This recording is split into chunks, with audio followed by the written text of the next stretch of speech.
Pulling out a nail can be difficult. Just one little trick will help correct the situation. Nothing is difficult with an electric screwdriver. Take out the screw halfway, change the mode, and insert it diagonally. Do you have a chip on your countertop? It's easy to hide with 2 wax crayons and a soldering iron. Just remove the excess with a knife. What ugly joints! This should not be allowed in your house. Add a small piece of baseboard and a completely different look.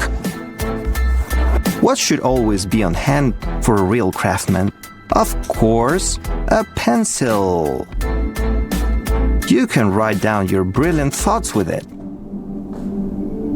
Some macro and nailing wouldn't hurt.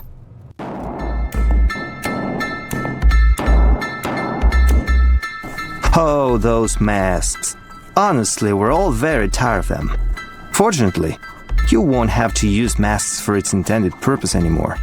There is a better option. So it's not a bad alternative to rope or even a water filter. After using it, you can throw it away without regret. We also have an interesting way to use a lighter. You only need one piece of it. Carefully pull it out and drill it. Couple more seconds, and you get a great drill bit for grinding metal. Now let's go to pipes. It's easy to pierce them if you're not careful. You can avoid this with a small metal gasket. You cut it, notch it, and attach it like this. It will no longer be possible to drill holes in the wrong place.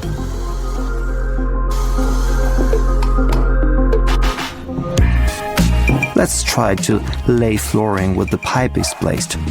It's not really that easy. One wrong move and the appearance of the room can be spoiled. But we know how to cut a perfect circle.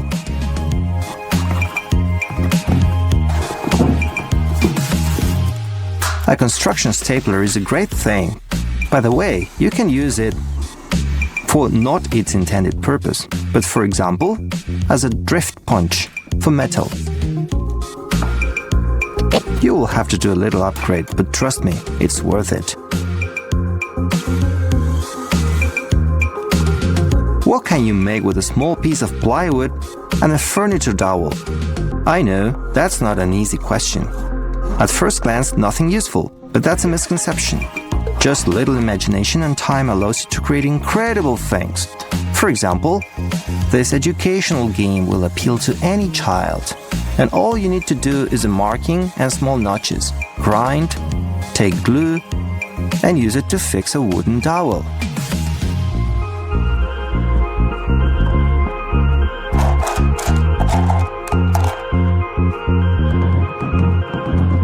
Only the patient can cope with this work. Remove all the wooden burrs and sharp corners, so that no one gets hurt. That's it. All that's left is to add the most common rubber bands.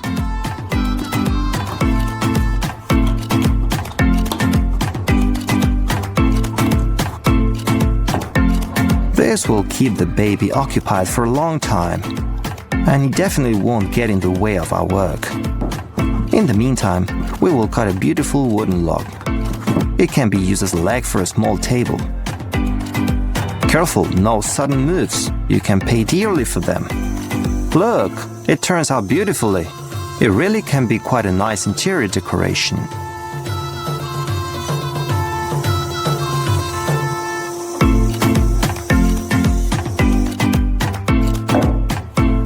The last tip for today is a structure to hold a water bottle. Just add a couple of 3 wooden sticks to hold it in place.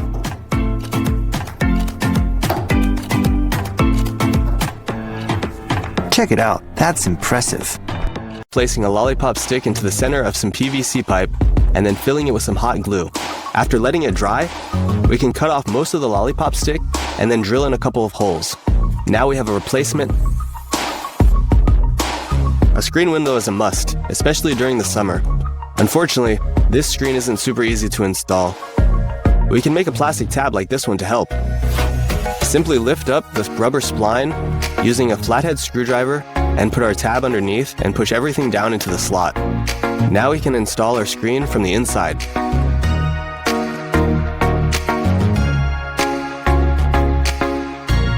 This nozzle is cut a little too small to apply our sealant quickly. Let's modify the nozzle. First we'll melt the tip and seal it shut. Then we'll make a vertical incision along the nozzle. Now we can apply a much thicker layer faster. And once we're finished, we can seal everything up with a bit of duct tape. We don't want the raw wood to be exposed on our baseboards, so we'll cut everything to look a little bit more professional. We can cut clean 45-degree angles to the baseboard on both ends.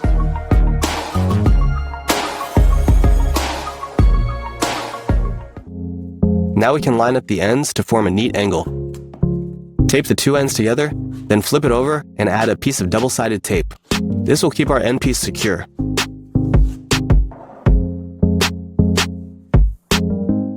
Sometimes we need a small foam brush to paint our projects. We can make one by hot gluing a pencil to a binder clip and then cutting off a piece of sponge for the brush head. Apply the paint like so. When finished, replace the old sponge with a new one. Here we're tying a prusik hitch, also known as a prusik knot. It's a rather useful knot because it's simple to tie and simple to untie. It stays secure under tension and it moves freely when not under tension. Besides being used in rock climbing, it's especially useful for tying rope to fixed posts.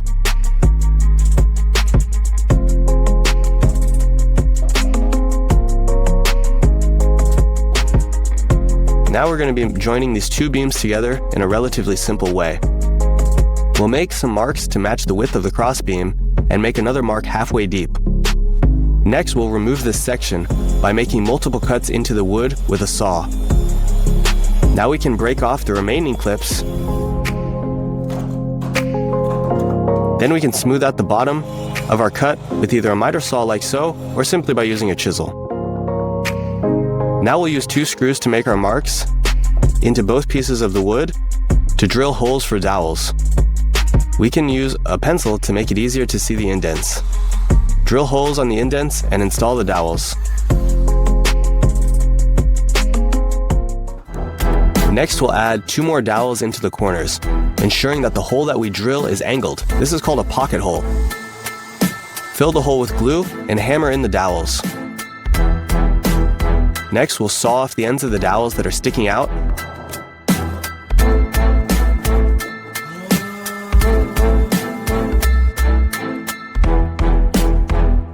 Let's move on to our next project, which will be adding a depth stop to our hand saw. Start by cutting out a rectangle piece of wood that's the length of the saw blade and cut it about half its width. Next, we want to cut out two notches that are the same width as the bolts we'll be using to attach the depth stop to the saw. It's easier if we drill holes first and then saw out the remainder of the notch. A little bit of sanding wouldn't hurt either.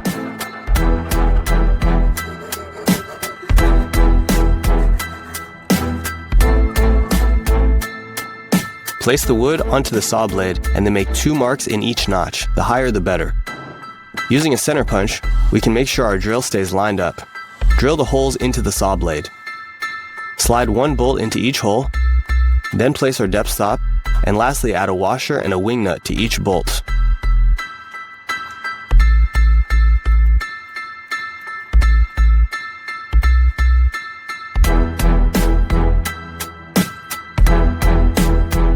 Now we can adjust our depth stop to the height that we need.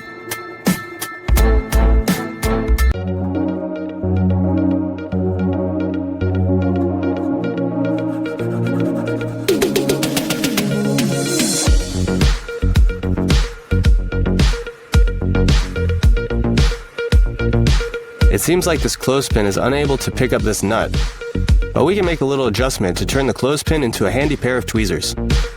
Remove the spring and flip the sticks inside out. Reattach the spring, and now our tweezers can pick up all sorts of little things.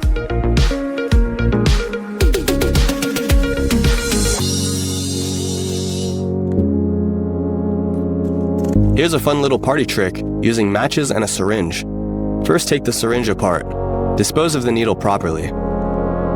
Take a box of matches and cut out the rough side of the matchbox.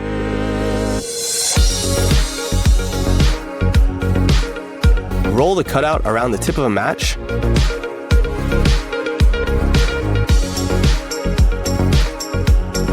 Next, we'll wrap it multiple times using tape. It matches the width of the inside of the syringe. Place the match and the tape inside the syringe. Now, just slam the plunger down onto the table to ignite the match.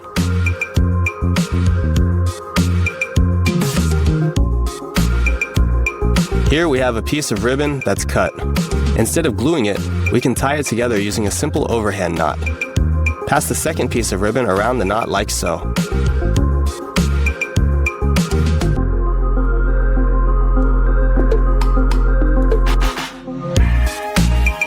For our last project, we'll be making an adjustable wrench by welding together a few nuts and bolts.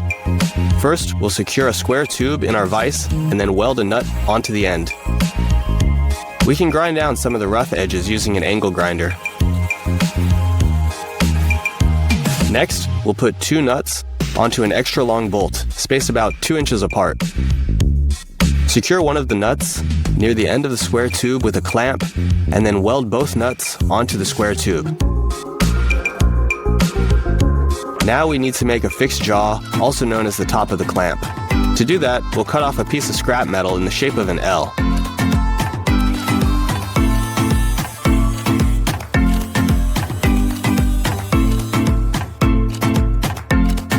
Now we'll weld this piece.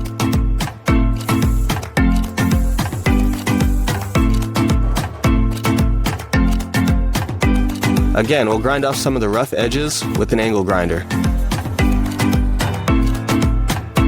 Now we can use it just like a normal wrench when you don't happen to have the exact size wrench or socket for the job. Just twist the bolts according to the size that you need. It can even be used for abnormal shaped objects